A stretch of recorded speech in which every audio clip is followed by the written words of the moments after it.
Lucas, they really are not stopping when it comes to hijacking religion. Are you finding when you did this book, where'd you get your research for all this? I started this about 2 years ago, and I knew, I saw the writing on the wall. I just didn't realize it was going to get this bad this soon. I'm a history guy, so really this book is a combination of really tying in the fact that we've seen a lot of these things before. I pull a lot of references from church history and everything from Gnostic thought to some of the issues in the Reformation. And then, of course, a lot of research, from reading Hegel, Marx, and then modern day, progressives as well. It's concerning, to say the least, all the things I was able to uncover. Yeah, let me bring you in here, Lance.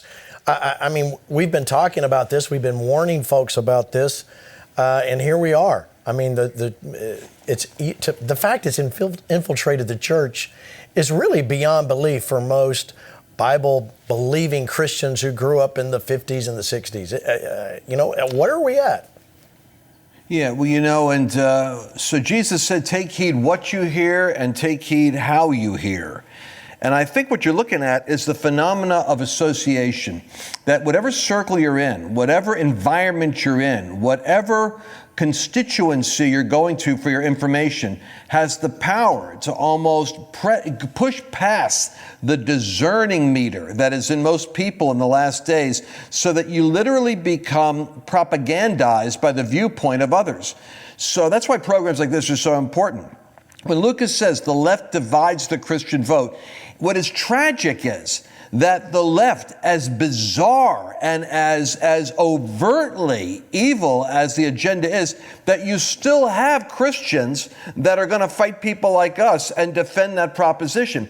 That tells you a bit how the day is that we're living in. We're dealing with a period of unprecedented mind control, and discerning is the number one thing we're going to have. Let me talk to you, Mario, right here at this point. I want you to weigh in here. You're out there, especially in the world of leftism in California with your tent meetings recently. Is this what you're seeing everywhere in the church out there, or are we seeing a change yet? Well, we're seeing two dramatic extremes. The church is coming together around the Bible, the truth, revival, the need to restore American moral values, and then we're seeing the other side. The other side draws its life from a trick that they do. And that is that they'll throw out a slogan, a phrase that sounds like it's justice, it's equality. But what I do is I pin them down. I said, okay, so a 300-pound muscular man who identifies as a woman, or they have nothing to say about abortion. They have nothing to say about late-term abortion, or what happens to a child if it's born alive in an attempt to abort, and you don't, what do you do about that? And all of a sudden they start hem-hawing around because they have this tapestry of slogans and phraseology, but they really don't understand. And when you don't believe in hell and you don't believe in the power of God, or that the Bible is the Word of God, it is what G.K. Chesterton said. The problem is not that when you're an atheist that you believe in nothing, but that you believe in everything. And these particular Christians believe in everything and don't even know when they're talking out of both sides of their mouth. Agreed. Both sides of their mouth. Lucas, I want you to, how did this infiltrate the church? That's your byline on your book. So tell us, how did it happen? Well, first off, Mario, I like anybody who can quote G.K. Chesterton, so thank you for that. And, what we saw here is really there's been an academic leftism within Christianity for a long time. I think early thinkers like Kant, Hegel, kind of trickled down to Marx and eventually to guys like Karl Barth. So there's been this long history of philosophers that have begun shaping Christianity and shaping Christian thought through teachings about the historic Jesus, which is basically a version of Jesus that they Frankenstein to strip all the divinity away from him. So they use Jesus' name as propaganda. Well, it was once just in that academic circle, but it trickled down through Bible colleges and through academic institutions to pastors, and now it's in the pews. And I think that, although I'm concerned about the left in general, I'm most concerned about the Christian left that is presenting itself as people of faith that are really living and teaching something that's completely anti-gospel. Yeah, Tony Suarez, let me get you to weigh in on this. What he's saying, I agree, Lucas, it's anti-gospel.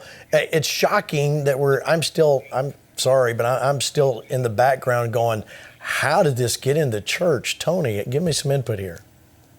Yeah, well, I agree with Lucas, and sadly, it's church kids. It's church kids that have wavered and wandered from the faith, and they have a form of godliness, but they really deny the power thereof. It's works motivated, but the truth no longer matters. And I think it is the greatest foe that the church is facing right now. Our enemy isn't the world or the devil. It's this pollution of truth. And the only way to push it back, in my opinion, the way to push it back is to do what Mario and others, myself included, and Eugene are doing. We have to have true revival. We have to have the truth preached from the pulpits and convince this generation that is still in the church that what we have taught, what our grandparents taught, what my parents preached for, and what my grandparents died for in Colombia is the absolute truth, not a truth, not a form of the truth, but the truth. And again, I pray that we do a better job so that these church kids that wandered once, we won't let it happen again in this generation. The only way to do that is to keep revival alive in our generation. Yeah. Lance. Yeah, okay, so this is getting to be a very interesting conversation. Francis Schaeffer spoke about this moment in history, and he did this in the 70s as a Christian scholar. He said, the day will come in America where Christians will choose personal peace and prosperity over their own freedom. And they'll give the government what the government wants in terms of submission if it can have the promise of peace and prosperity, whether or not they get it delivered or not. And that's socialism. But what happened with COVID was like a thermometer put into the church.